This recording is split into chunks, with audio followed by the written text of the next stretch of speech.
रामकृष्ण मंदिर कौठा येथे सायंकाळची भक्त प्रवचन होत आहे,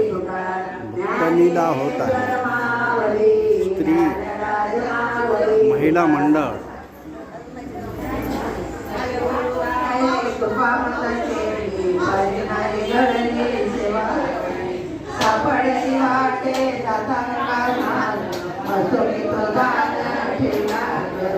भजन मागती तुप पावसे वडिला विसर सोनामणी काय कडे उभराय मनुनिया काय त्वरादाय राघव चेतने केशव चेतने काठी काठी